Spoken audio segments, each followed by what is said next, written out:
Hello and a very warm welcome to this edition of Insight. In the program today, a discussion on India-Israel relations. Israeli President Reuven Rivlin arrived in New Delhi on Monday on a week-long state visit. This is the first by an Israeli president in nearly 2 decades. Accompanied by a large business delegation, President Rivlin had held bilateral talks with Prime Minister Narendra Modi on Tuesday. India and Israel have been deepening their ties in defense, counter-terrorism, science and technology, agriculture, space exploration and several other areas. President Pranab Mukherjee's Israel visit in October last year was seen as a milestone in bilateral relations, as this was the first visit by an Indian president to Israel. His tour of Jordan, Palestine and Israel was seen as a prelude to the much-anticipated visit of Prime Minister Narendra Modi to Israel next year. And the External Affairs Minister Sushma Swaraj visited Israel in January this year. It was seen as an effort by New Delhi not only to broaden India's relationship with Israel, but also to make it more public. The importance of Narendra Modi's impending visit to Israel cannot be underestimated, as he will be the first Indian Prime Minister to visit that country if it happens next year. And to talk more on India-Israel relations, I have with me on the panel Dr. Sreeram Chaulia, Dean, Jindal School of International Affairs. Welcome to the program. Let me start the discussion with you. Dr. Chaulia, what do you say about the government, the present government now in India, and its approach towards these nations, especially Israel now? Yeah, Shalini, the BJP and Prime Minister Modi personally have always looked up to Israel for its technological and military prowess, and Prime Minister Modi has often talked about, for example, how they made the desert bloom with agricultural technology, and we need to imbibe a lot of these practices. So, and secondly, I think the Modi government doesn't feel beholden to the so-called minority vote bank in India, which had in the past held back an open embrace of Israel. So they are more forthright and open about it, and they also want to do much more than previous governments, because of this view that, you know, we are not dependent on this minority vote bank, and therefore we will go full, court press. And President Rivlin spending 8 days, I saw him at the Taj Palace the other day at a education summit where lots of vice chancellors were there, and we signed agreements. It seems, and it was a comprehensive visit. They have done sectorally, they've planned it very well. Yeah. And he has covered a lot of issues. So I think they're trying to broad base the relationship. For Israel, I think they want to go beyond defense. So defense is of course the fulcrum of the India-Israel success story of last couple of decades. But now they're trying to go beyond defense, especially looking at civilian sectors and free trade agreement and these kind of things, the civilian side. So overall, I think they want to cement this these ties, because globally there is uncertainty. As Dr. Awad was saying, they are constantly under microscope for the settlements in the occupied territories, and now with the Trump administration coming, they cannot be sure. On one hand, they are saying this too, we don't have to ever consider Palestinian state, but on the other hand, there are voices saying that don't be so sure about Trump, because there are also some anti-Semitic elements that are coming up in Washington, and they may actually go against Israeli interests. But certainly last 8 years they were under pressure during Obama's time, because the Americans were trying to push them in a direction, although they were also giving military aid. So I think now they sense that they need to reach out more in Asia. China, Japan, Korea, India, these are very critical for Israel now, especially as its economy has been booming, and they want to especially look at economic cooperation. But of course, there's, as you said, defense and counterterrorism too.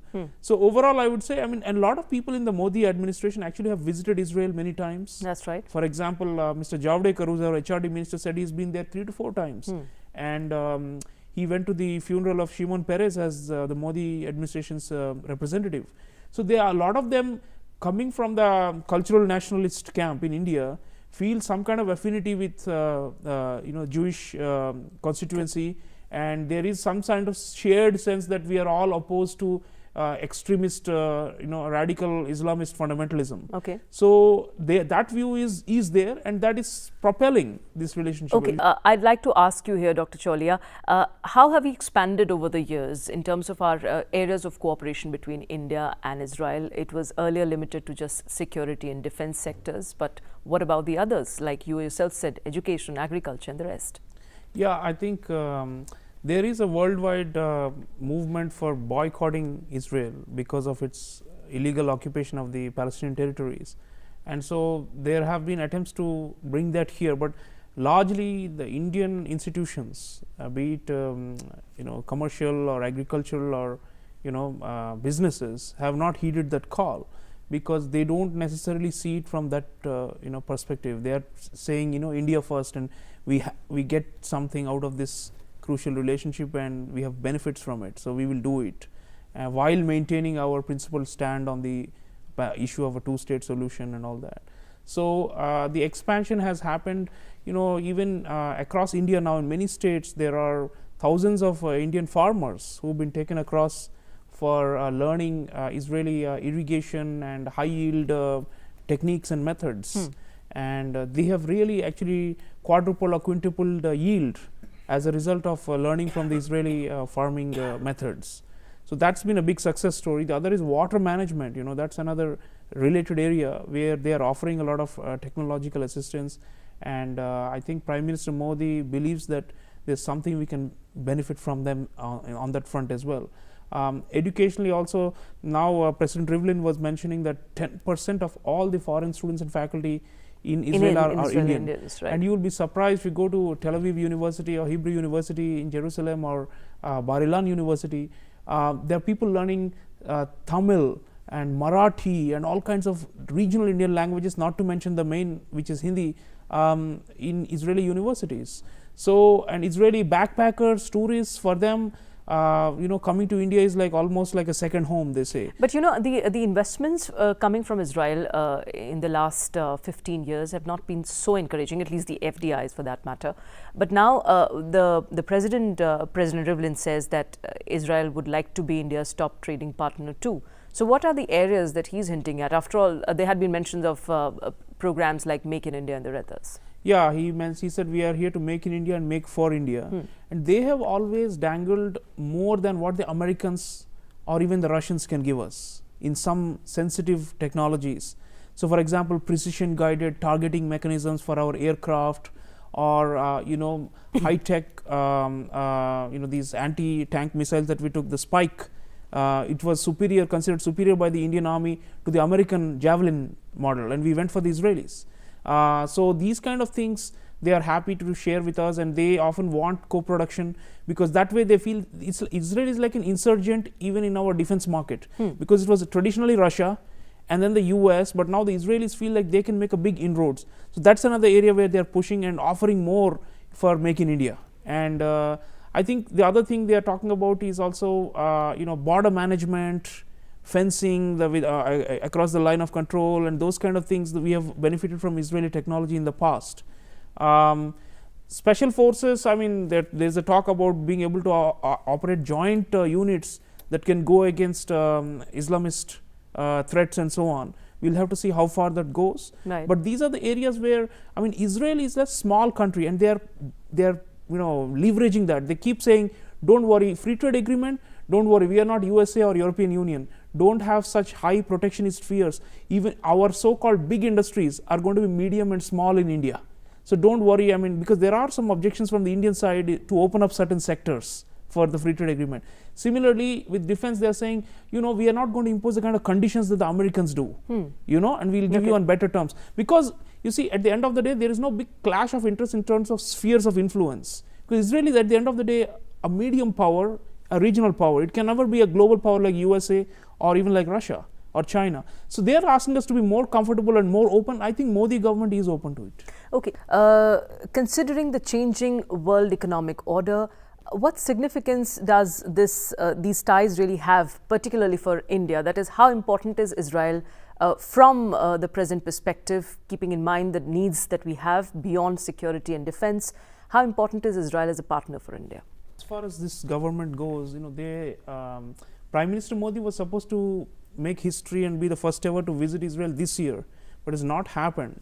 In fact, I think they have done some careful groundwork. So although they are for it, they are still a little bit cautious. So for example, he's covered all the major Gulf countries, our partners, Qatar, UAE, Saudi, and simultaneously Iran. So, and with Turkey. So what he's tried to do is saying that we have this multi-vectoral approach, and so even though some of these especially Iran has had very strident anti-Israel position, but we are kind of, it's like a juggling act that Modi has been doing, which is to say that we will, do everything with all sides. And I think that's not necessarily new. India has always tried to be that way, but I think we can afford it at this stage because we still are not a permanent member in the Security Council. That's when, for example, the tough questions come, the big political choices of voting. Every year there is a resolution in the General Assembly, and then at the Security Council the Americans shoot it down, which is to condemn Israel and force it to make changes in its policy towards the Palestinian territories. That's where we don't really often have to make the choices, the big ones, the big calls. So, but as we grow more powerful, maybe we'll have to. But right now we are in a kind of a cozy situation where the GCC countries, Iran, as well as Israel, we can quote them all and gain whatever through mutual benefit. Okay. So, Dr. Chaulia, while we are also diversifying our cooperation with Israel, is it also important to strengthen our defense, security, intelligence-related sharing and, cooperation with Israel? And is it really time to focus on that aspect as well? Yeah, there was a report about our National Security Advisor, Mr. Doval, visiting the Dimona nuclear complex in Israel. I think we are looking at learning from them about how they secure sensitive atomic reactors and so on. And also, as I said, other forms of internal and border security. Israeli intelligence and Indian intelligence actually have connections going back to the foundation of RAW itself in India. And over the years, they have exchanged information about suspects mutually, and there was an attack on some Israeli diplomats, unfortunately, a few years ago in Delhi, and since then I think they have intensified these linkages. Mr. Doval is on record saying that he has great admiration for the Jewish people and so on. So I think there is a lot happening behind the scenes as well in these sensitive domains, especially to try and forge a common front. Now we need some of the Israeli support. For example, when our nationals are abducted by ISIS or something in Syria, or like we still have not recovered those 39 Indian laborers who were abducted by ISIS and were believed to be held in Mosul. So in that region we need more sources and more leverage. And Israel is one of them. I mean, we of course also depend on Saudi and Iran also, as I said. Right. So these are some of the areas where we need to do more. Is, say, drone technology and these kind of things also being talked about. I think in the years to come, you will actually find that this is a strategic partnership, and cannot be denied. And rather, Prime Minister Modi going overt about it is, in a way, making a bold stand that we are not. This is no longer taboo, one, and second, we are not diffident about it. We want to celebrate some of the aspects of this relationship, while of course maintaining our objections to what they're doing in the occupied territories. So I think the Israelis know it. Earlier they had objected to our closeness to Iran also, and the Iranians also had a problem with it. So that's why I said it's a juggling act. But nonetheless, we are carrying along with all of them, and I suppose that's what lies in store. Okay, well, that's all for today in Insight. Thanks for watching. Goodbye.